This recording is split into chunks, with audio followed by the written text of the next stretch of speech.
This presentation will tell you more about the energy for transport system that enables Dutch fuel suppliers to fulfill their transport obligation in a cost-effective manner, and about the Dutch Emissions Authority that is responsible for the system. The Dutch Emissions Authority, NEA, is the independent national authority which supervises market tools that contribute to climate-neutral society. NEA falls under the Ministry of Economic Affairs and Climate Policy. It was founded in 2005 and presently has over 100 employees. The two most important market tools supervised are the European Emission Trading System, the EU ETS, and the Dutch Energy for Transport System, the so-called HBE system.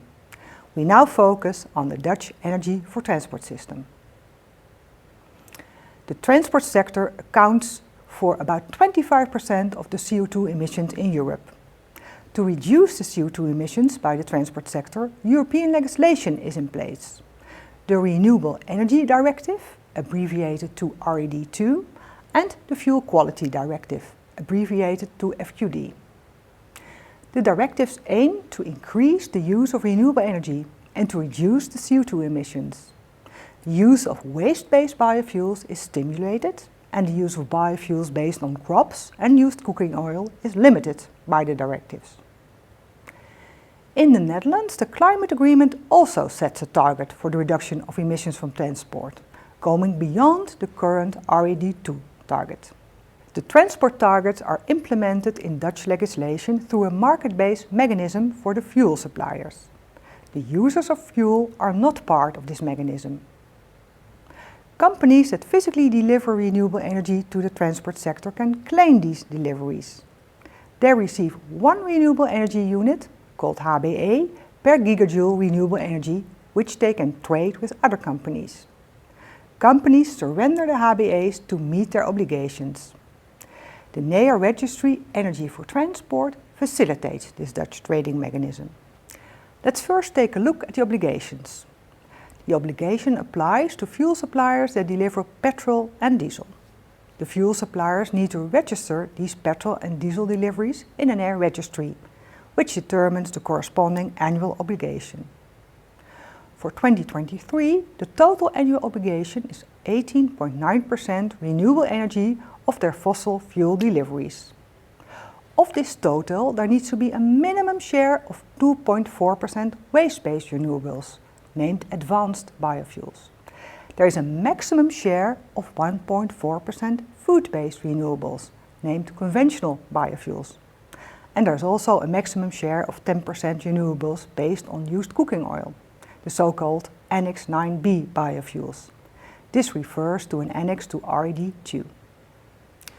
The annual obligation is divided into four types of HBE: the HBE Advanced, the HBE Conventional, the HBE Annex 9b, and the HBE Other. On May 1st, fuel suppliers need to surrender the specific amounts of each HBE for the previous year. HBEs for the annual obligation are created via the physical deliveries of renewable energy to the Dutch market.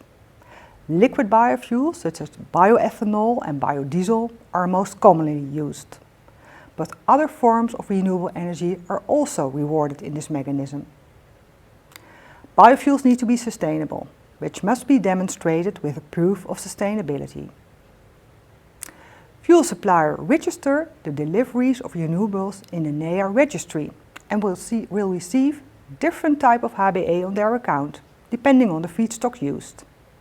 HBE Advanced for waste-based biofuels, HBE Conventional for food-based biofuels, HBE Annex 9b for biofuels based on UCO, and HBE's Other for other types of renewables, such as renewable electricity. Biofuels based on waste are double counting. 2 HBEs are received for each gigajoule. A fuel supplier requires a double counting certificate to make use of double counting. The market-based mechanism is summarized in this slide. On the left, the fuel suppliers that physically deliver renewable energy to the Dutch market, which is then claimed in the NEA registry.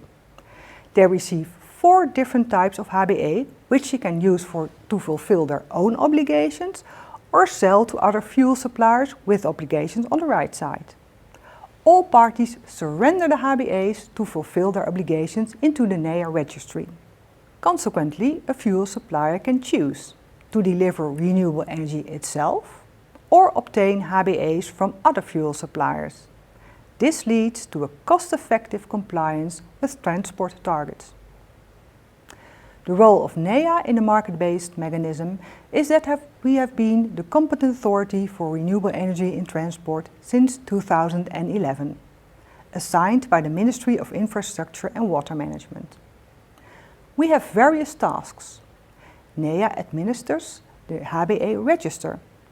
We perform inspections at fuel suppliers and biofuel producers and impose sanctions where needed. However, we also offer support by providing information on our website, through our help desks and meetings. NEA reports on the use of renewable energy in Dutch transport and provides policy advice. We do not have a role in HBA trading. We only see the result of the trade as a transfer of HBA's in the NEA registry. I would like to end by providing an overview of the developments for the reduction of transport emissions.